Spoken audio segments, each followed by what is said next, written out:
Hey everyone, this is Matthew Kent and welcome to my daily vlog. So there's a topic that I've addressed before on this channel that I'm going to come back to again today because I think it's absolutely critical, and that's the topic of fear. And I think I've said before that there's an Oprah quote out there that there's only two emotions, fear and love. I don't agree with that. I think it's an oversimplification, but I do think she's on to something in terms of fear is, unfortunately, one of the most powerful, motivating emotions. It's one of the ones that has the most control over our lives and over the direction that our lives are headed.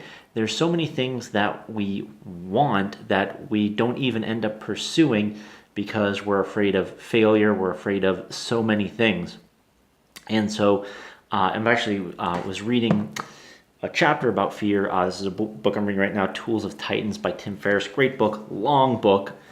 It's the result of a bunch of podcast interviews that he's done with billionaires and other various world-class performers. And so the idea is he's trying to tease out all of the tactics and routines and things in their lives that you can copy. But one thing that's come up in the last couple chapters that I've read is this concept of fear. And so there's a great quote from Kevin Costner talking about, usually when I'm a little bit afraid of something, that's when I know I'm on to something good. And then I think in the very next chapter, Tim Ferriss comments that, hey, usually when you're afraid of something, that's the thing that you most need to do.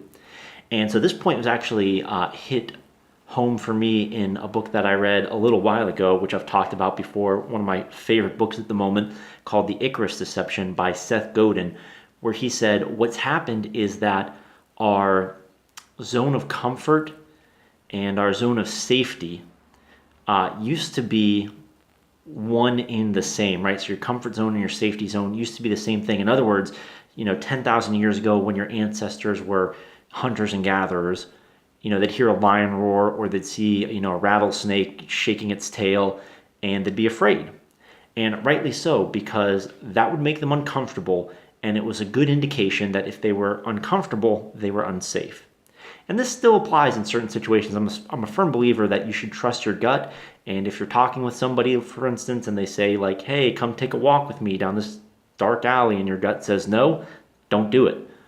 But in general, our safety has greatly improved. And so in most situations, we're safe even when we're not comfortable. So for instance, the number one fear, even greater than the fear of death, is public speaking. There's nothing dangerous about public speaking. You're not going to die giving a TED Talk.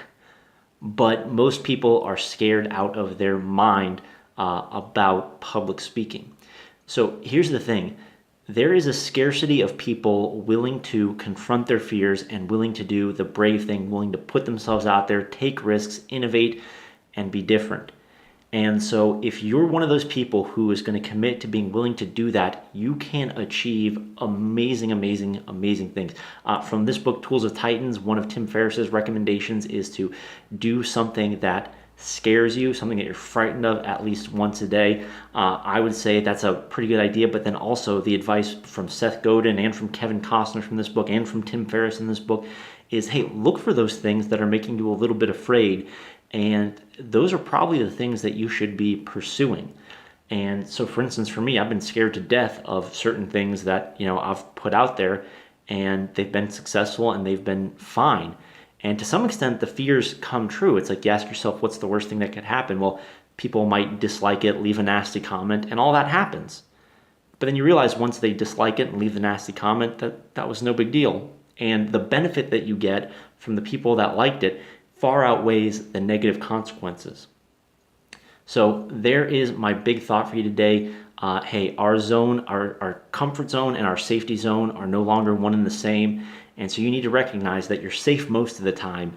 And so you can step outside of your comfort zone and take risks, be brave, fight fear, and produce meaningful work. And in fact, you owe it to us to produce meaningful work, because right now, as it stands, you are hiding your best work or your best insights from us every day. And that is a tragedy.